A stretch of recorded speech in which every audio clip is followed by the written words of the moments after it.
Hello, New York Giants fans, and welcome to a new edition of the Valentine's Views podcast here on YouTube. Please like, share, and subscribe to support the channel.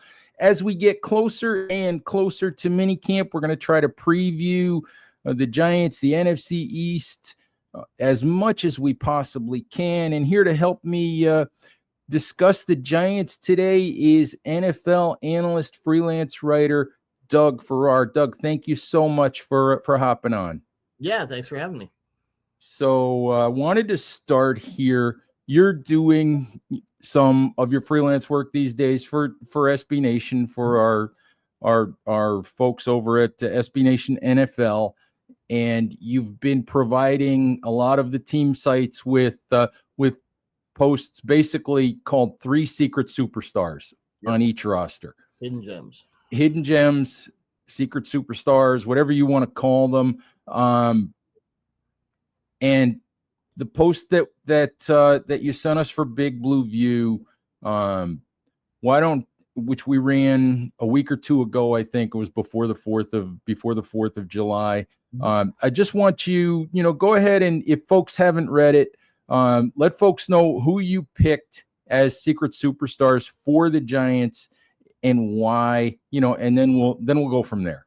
Sure. Well, I did Gina Kelly, who is the the major domo of NFL editorial for SB Nation. I've known Gina for years, and we teamed up for me to do a secret superstars every week last season, and it was fun. So we decided to blow that up into okay, let's get 3 secret superstars for every NFL team, which is an underrated veteran, an underrated free agent signing, and an underrated draft pick. And it's just a fun thing to do to unearth. It'll be over 100 players who don't get the recognition they deserve, whether it's, coming out of college or switching teams or on a team that maybe isn't as good as it should be. And with the Giants, who have, I was doing, in the Giants case, I was doing research for the intro, and I discovered that since the 2017 season, the Giants have the NFL's worst record, 40-91-1, and of course the NFL's worst win percentage, 307. So it's tough to unearth guys but you always have good players on bad teams, right? So, right. Whether it's a great team or a team that's really trying to figure it out, I like doing the hidden gems thing. I like to make more prominent those players that, based on my tape study, I think just deserve more attention in the national sense. And you picked Tyrone Tracy, running back. You picked Chauncey Golston, free agent signing from the Cowboys, who could play some, hand in the ground defensive end, could play some edge for the Giants. And when I talked to him in the spring, doesn't seem to care as long as he gets on the field. Yeah, he was saying, I know when he moved over from Dallas, he was saying, I played this front, I played that front. I mean, he can play pretty much any front. The question with him is, God, that line is so loaded. When is he going to get in? You were telling me pre-show he's running with the 3s. And that's nothing against Golston. That's just how loaded that line is. Yeah, and it's just one of those deals where, if we're going to talk about Golston for a minute, I feel like the Giants signed Golston, for a specific purpose, to play some off the edge, to rush some, maybe with his hand in the ground. And then they drafted Abdul Carter. Yeah. So it's like, okay, so what do we do with this guy we just signed for 3 years and $18 or $19 million? Now, where does he play? Yeah, the thing is, he's 6'5", 268. He played 26% of his snaps for the Cowboys last season at defensive tackle. And you have those guys. I go back to Michael Bennett in Seattle. I think of like a Danico Autry. There are those guys who can sort of play all over the place. They glue your line together.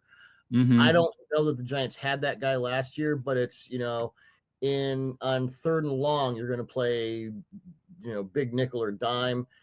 Your front isn't going to be as heavy. Maybe you need a guy who can, slip in his 3 tech from his edge responsibility to play before. If you're facing the Commanders who do no huddle like 80% of the time, you're not going to have time to sub. So I think with Golston, what he brings is just an interesting level of versatility to do that because, because he can fill a bunch of roles on the field depending. exactly. Yeah. I mean, the guys they have at edge are obviously all great and they're all very well defined. Burns and Thibodeaux and Carter is it's a freak. He could be the next Micah Parsons. That's certainly what the Giants hope. Golston is one of those guys who he doesn't get the recognition, but he's plug and play, and he's plug and play in a lot of multiple gaps. And I think outside of Dexter Lawrence, who in my mind is the NFL's best defensive player and can play anywhere in the line, they didn't really have that guy from an edge perspective who could credibly line up anywhere to like 2-eye where you're inside the guard. So he might get 400 snaps this year, but they could be impactful snaps. Absolutely. And it's funny, you mentioned glue guy, and you also kind of talked about, how poor the Giants record has been since 2017. And, a couple of years ago when they made the playoffs, I thought we were past all of that Giants worst record in the NFL stuff. But, but they trade, I was going to say, they trade Leonard Williams to the Seattle Seahawks. Mm-hmm. And of course, we're very happy. But I also think from a Giants perspective, that was the right thing to do, because of age and because of contract that he wanted and all of that. And it is just somewhat typical of the run the Giants are on for the last few years that Leonard Williams just had his first All-Pro season. Right. Yeah. He played very well up here, that Mike McDonald defense. So, yeah. Mm-hmm. Yeah, just pretty typical. So your other secret superstar I said was Tyrone Tracy, and your third one was another member of that defensive line. Yeah. Third round pick, Darius Alexander. Love him. I mean, Toledo. Okay. What was his strength of opponent? But this guy went to the Senior Bowl and nobody had an answer for. Speaking of Seattle, Gray Zabel, who the Seahawks took in the first round to bolster their offensive line. I mean, he ate Gray Zabel's lunch the whole time in Senior Bowl practice. Alexander was just throwing dudes around left and right. He's an aggressive under tackle, obviously not Dexter Lawrence's size, but if you put him and Lawrence on the field at the same time, you got a problem because you obviously have to you have to double 97 or you're dead. Mm-hmm. So that gives Alexander, and maybe you want to play a 5-man front, and now you got Lawrence and Alexander. Maybe Golston comes in passing downs, and then you got those edge guys. I mean, what do you do then? Right. Ouch. Right. So I loved his college tape. He came on my radar early because I like to focus on the small school guys in my draft eval pretty early on. So when the buzz starts with the bigger school guys, I have the hay in the barn, so to speak, and he really stood out to me. Absolutely. And of course, while we're pretty much talking Giants defense, the Giants also addressed a secondary that may not have been horrible in 2024, but the NFL is about turnovers. It's about game-changing plays, because even 3-14 teams can turn, some of those losses into wins with one big defensive play. Yep. And the Giants got an interception from Darius Muasau, who's a backup linebacker. I think in week 1 last year, they got an interception from Muasau, and they managed to get 4 interceptions all year from their cornerbacks and safeties. And I think they went 10 weeks or something like that, some ridiculous number like that without an interception. They addressed that by signing Paulson Adebo, who I love that signing. Great player. They signed Javon Holland, who's a good player who maybe was not as productive as he could have been in Miami, the last year or two. But all of that leads to something else that we were talking about, before we started the show. And it leads to the pressure that's on Shane Bowen to put all of these pieces together and to use them properly. Let's talk about Bowen, and let's talk about proper use of all that personnel a little bit. Right. Well, to get to Holland, I mean, there are players in, the multi-dimensional safeties like a Brian Branch or a Justin Simmons, and Holland's one of these guys too, where he has to play 4 or 5 different roles. The Giants had that in Xavier McKinney. They let him go, and their defense kind of fell apart because your shot caller's gone. Right. Holland can play that role exactly. I'm pretty sure they came into this free agent draft process understanding, okay, we didn't have Xavier McKinney last year, and we felt it, so we need a guy like that, and they got one. He's a very good player. And with anything I'm about to say right now, I'm not bashing Shane Bowen. There are coordinators who are very scheme based, and there are coordinators who are very execution based. And the coordinators who are very execution based, it's like they have their basic principles and they sort of get out of the way and they let the players do their thing. Pete Carroll was like that for a long time, and the Legion of Boom was one of the best defenses in NFL history. But if you're going to be execution based and let the players do their thing, you have to understand the alignment with the players' best skills. And as I was telling you before we came on, per Pro Football Focus, the Giants had no cornerbacks in press coverage on 67% of their plays, which was the 3rd highest rate in the NFL. Only the Panthers and the Chargers did not press more often. And Bowen's never been a big press guy. Well, when Deonte Banks came out of Maryland, I believe, and I did work on him, I thought, well, this guy's the best press corner in his class. And under Wink Martindale, of course, Wink is like blitz and play man and play aggressive press match. So that was a great fit. And then you bring in Daboll in from the Saints, and the Saints under Dennis Allen, they were press match, whether it was man or zone. And you can play off man and you can play press zone. So don't automatically think, man is press and aggressive and zone is, you're playing 15 yards off in the parking lot. So I just wonder with Bowen, and he said all the right things about, well, you have to, tailor the scheme to the players and blah, blah, blah. I don't know if that's going to happen. And with all the talent they've brought in, I mean, this defense ranked 28th in DVOA last year. They're going to want to be top 10 if he is going to have the kind of job security that he would prefer. And again, I'm not bashing Bowen. There are, execution-based coaches who are great. But I would say in today's NFL, where you have so many different things going on schematically, those execution-based guys, I don't know if they're falling by the wayside, but I don't think it's as automatic as it used to be that that's going to work. Yeah, it's just, I looked at, if you go purely by points allowed, which bottom line, comes down to how many points you give up and how many points you score. The Giants gave up 24.4 points per game last year. And I think that put them 20th or 21st in the league.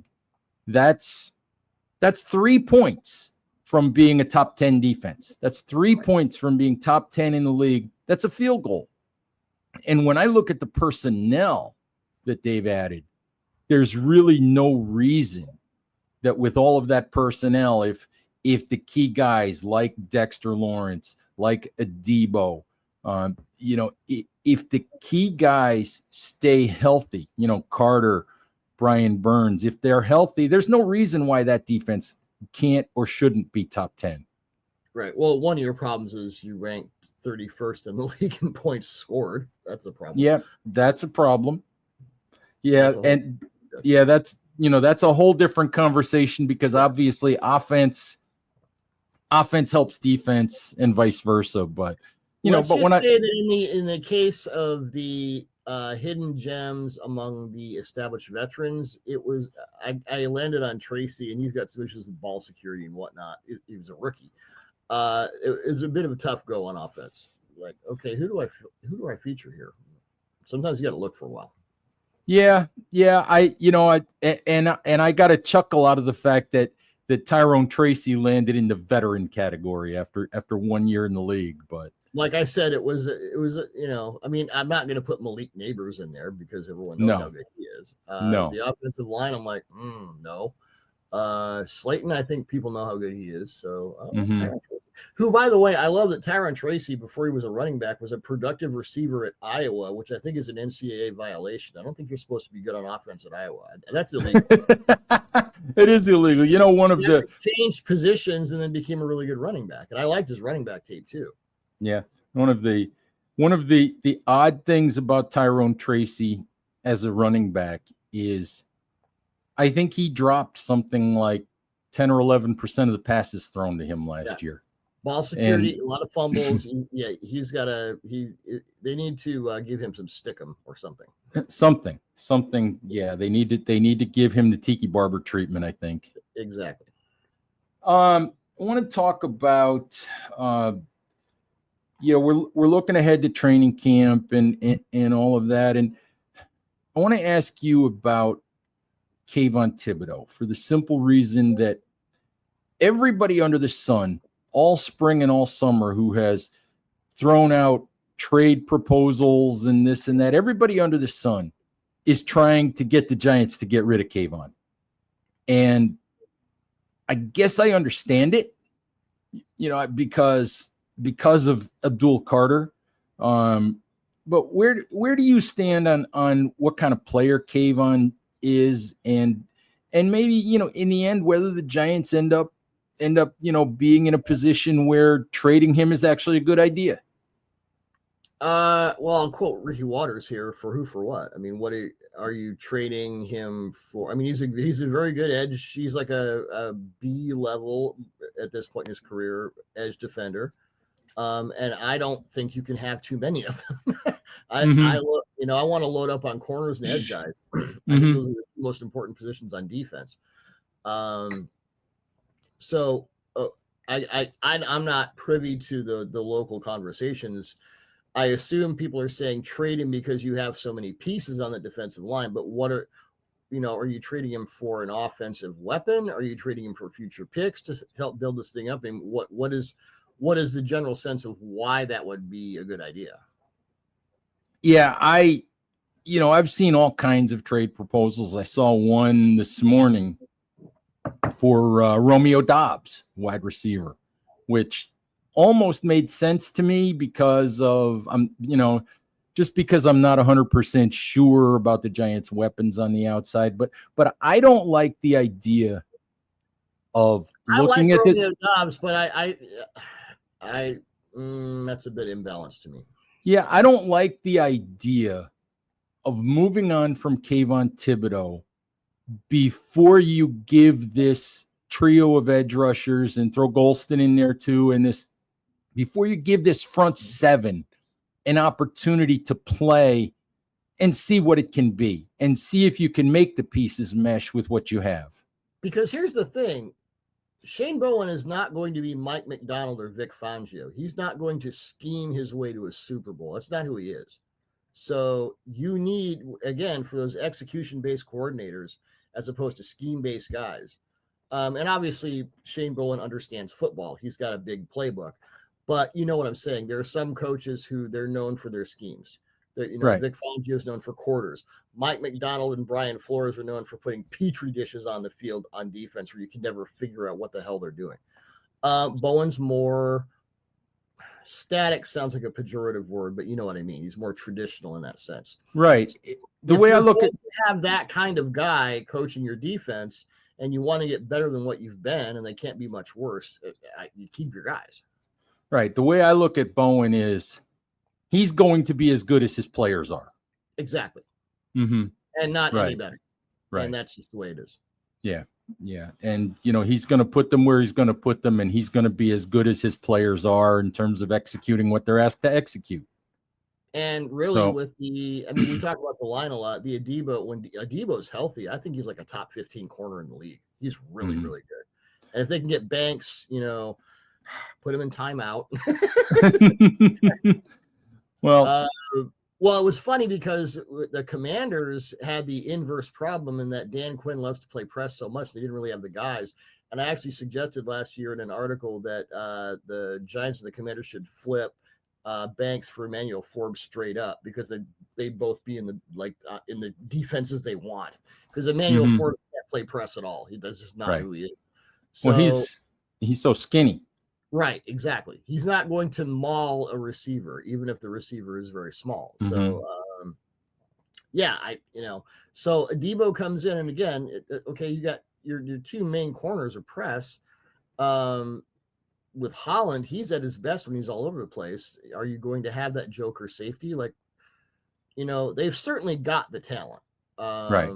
But the question remains, how will that talent be utilized? And that's true of any coach, but I don't want to sit here and do the hot take screamy thing where, the pressure's on Shane Bowen. But when you load up a defense like that and you say all the things that Joe Schoen said about being better, come on. Yeah. Time now. Yeah.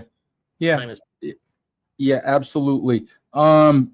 Speaking of time is now, we are for the third spring/summer in a row. We're hearing all of these plaudits, all of this praise for Jaylen Hyatt. All of this, he looks great. He's added 20 or 25 pounds and he's going to be better against press. It's going to help him in the 50-50 balls. And we've seen him in shorts and T-shirts, make a couple of long catches where he was wide open, from Russell Wilson, and all of that gets everybody excited. And of course, my site sort of feeds into that because one of the things we have to do is in practice report, Jaylen Hyatt had a nice day. Yeah. And excitement. That's how you get that's how, lights on. Exactly. But the reality of it is we are in the same place with Jaylen Hyatt as we were the last 2 summers, where he looked great in shorts and T-shirts. Not a thing that he does counts until week 1 in September. Right. So it's a twofold question. Where were you on Jaylen Hyatt, coming out of Tennessee? The Giants traded up to get him in the 3rd round. Some people thought he was a late 1st round pick, which I think, there was a little bit of buzz. Yeah. But, the Giants were happy to get him at that point. They thought it was a kind of a home run pick to get the kid at that point in the draft. So where were you on Hyatt coming out of Tennessee, and where are you on him now? Well, there was some weird receiver usage for the Giants last year. Do you know who had the most targets in the NFL on 3rd down? The most targets in the NFL on 3rd down. I do not, but I'm going to guess it's Wan'Dale Robinson. Yes. Mm-hmm. Got it in 1. Yep. Why? Because so I went back and watched all his 3rd down targets, and I'm like, this is not what I would do. But okay. Yeah, we can talk about Wan'Dale, but Wan'Dale's an interesting case because and we debate Wan'Dale a lot at Big Blue View, and a lot of the commenters debate Wan'Dale, and I love the kid. Yeah. I love the kid. I love talking to the kid. I'm not saying he's a bad player. I'm saying he's not a bad player, but he's never been. The Giants maneuvered all over the board in 2022 and wound up taking Wan'Dale Robinson in the 2nd round, ahead of George Pickens, by the way. Yeah. And at least a round earlier than most people thought they would. I'm not saying he's a bad player. When I think of 3rd down receivers, that's not the first name that would come to mind automatically. The way the Giants use Robinson, Robinson's never been the catch and run guy I think that the Giants thought they drafted. And I sometimes wonder if that's quarterback play related, because so many of the catches that Robinson gets are static, sort of run a stick route, turn around, stand still, and catch a pass. Yeah. And your playbook is limited by the quarterback situation last year, and that will be better because it can't be worse. I mean, Robinson's also limited by 27 and 5/8 inch arms, which I think are the shortest in the league for a wide receiver. Again, not the guy who went on 3rd down. Anyway, I digress. I discovered that stat about 3 months ago, and I found it hilarious. Like, really? Okay, Wan'Dale Robinson. Yeah. Hyatt is, I think he's a good 3. Which is about where he's projected. I mean, you got Neighbors, obviously. Slayton comes back.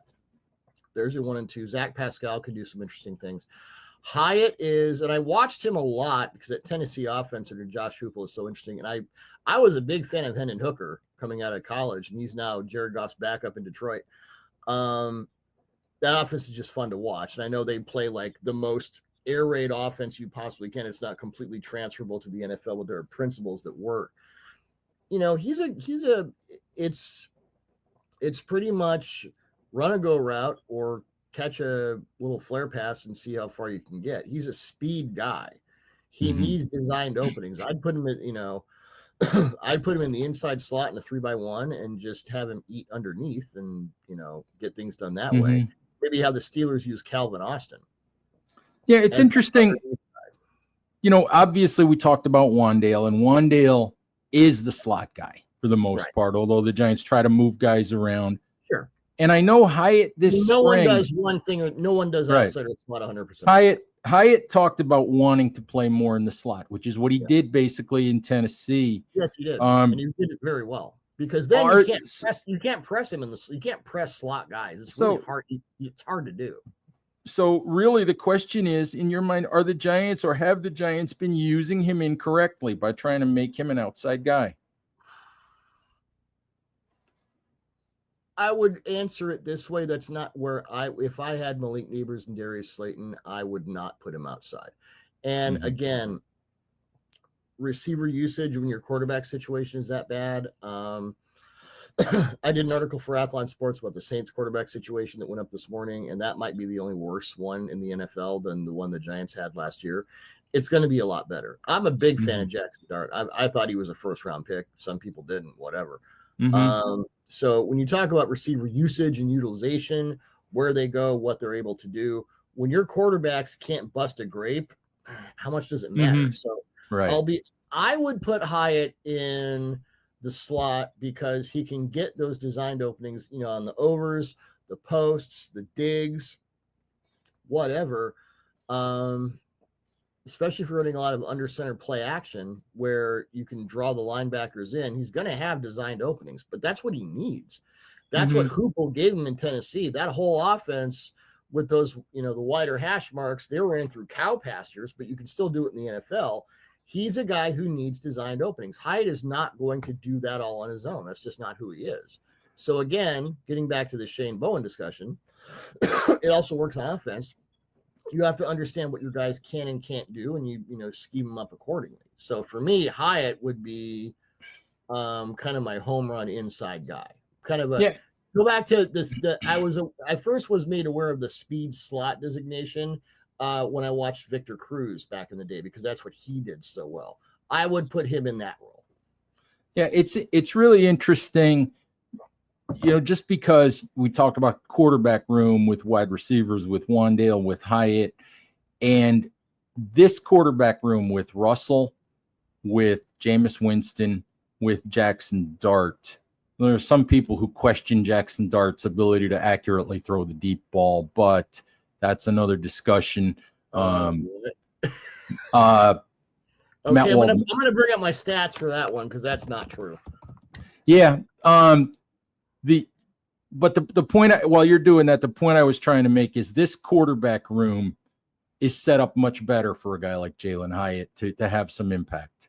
Yeah. Okay. In 2024, Jackson Dart led the nation with 17 touchdowns on throws with 20 or more air yards. Overall, on deep passes, he completed 37 of 88, the most in the nation as well, for 1,517 yards, also the most in the nation, 17 touchdowns, 4 interceptions, and a passer rating of 109.8.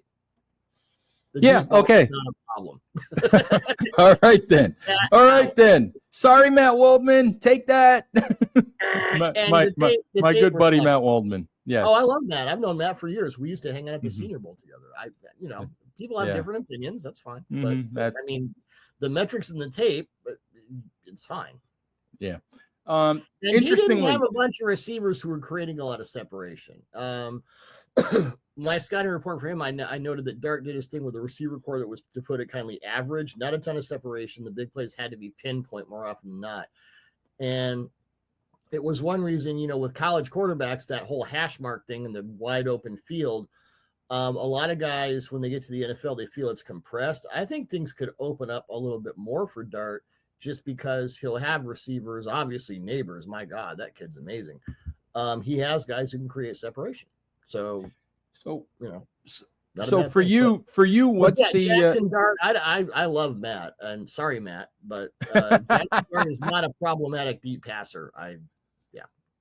so for you, Jackson Dart, what's the over? I think the idea that Jackson Dart is going to redshirt this year, I think that's pie in the sky. Hope that somehow the Giants go 12-5 and make the playoffs. I think the idea that he redshirts all year is nonsense. So for you, what's the over under for you on when you think Dart starts, when the Giants turn him loose? Dart starts. There's a podcast name.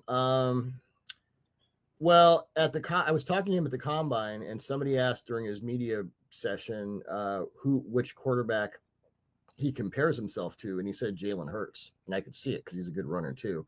Mm-hmm. And there are some issues with reading the field and getting the ball on time, and there's a little too much YOLO. Well, you go back to Hurts' first season with the Eagles, 2020. He didn't redshirt, but Wentz was the quarterback. Hurts started 4 games. He attempted 148 passes.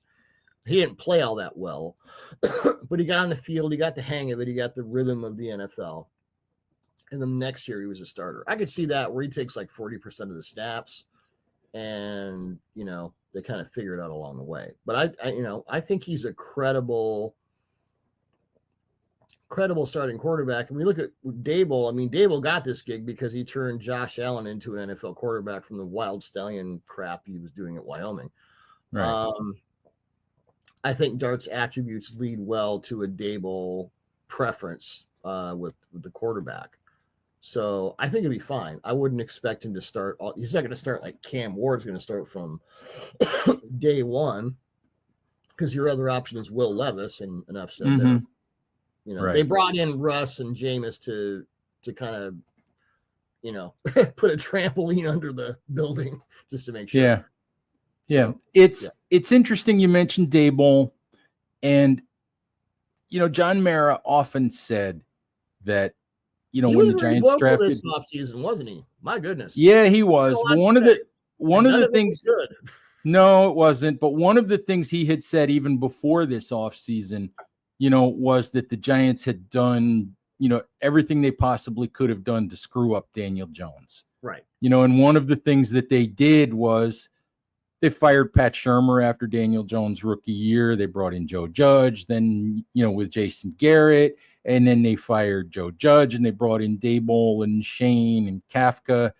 And, how many offensive coordinators has the guy had? So the question becomes, here we sit with Brian Daboll off two seasons with a 9-25 record over the last 2 years. Tough. A tough schedule where, even though this, to me, when I went position by position through the Giants roster, I can make a case that they're better at every position across the roster. Better, or at least potentially better at every position across the roster. And yet they could win 5 games or 4 games. Well, the NFC East is going to be even more brutal than it was last year. The Cowboys will be better. Mm-hmm. The Eagles could be the next dynasty. And if they're not, the Commanders are set up with Jaden Daniels and they're getting that defense together because, like I was saying, Quinn came in and they had no guys to play the kind of coverage he wants. They're getting Trey Amos, the kid from Ole Miss, is he's a dude. But that NFC East is going to be brutal. Yeah, the thing with Jones, I mean, I know they, Gettleman went down, loved him at the Senior Bowl. I thought Jones had 4th round, 3rd day tape. I wasn't impressed at all. So right. when things played out the way they played out, I mean, there's only so much you can amplify those skills. There's only so much you can inflate the balloon beyond its size before it blows up. So, right. Sorry, Daniel Jones, but that's just the way I saw it. I mean, I think Dart's a legit low 1st round guy. I think he was taken commensurate with what his talents are and what they can be. So I think he's in a different universe talent-wise than Daniel Jones ever was. I do think, though, that it's completely unfair to look at Jackson Dart and say, well, Brian Daboll can turn him into Josh Allen. I think no. I think And that's unfair. They're different players. Josh Allen is such an outlier that, and this crazy quarterback with the 50% completion rate, but he's big and strong and can throw the ball over them hills. And so we can turn him. There is no next Josh Allen. It's like taking a short quarterback and saying he's going to be the next Drew Brees. So probably not. So the Daboll question, though, is, the Giants didn't extend his contract. They basically, John Mara sending out all sorts of mixed signals, committed to Joe Shane and committed to Brian Daboll, but didn't sound happy about doing it, and said, it was like, we don't want to change, but we do want to change.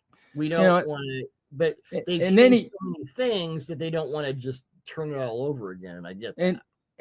But then he said it's got to be better next year, but our biggest priority's got to be finding a quarterback of the future, which is sort of mixed messages and all of that. So the question is, as long as Jackson Dart looks like he could be the quarterback of the future, as long as he continues to develop behind the scenes, does the record even matter for the Giants this year in terms of whether Brian Daboll stays or goes? Does the record even matter? Because you're not going to want to blow up the coaching staff and have, in my mind, and have Jackson Dart start over again next year. I think if they win 5 games again, that's going to be a tough sell. Mm-hmm.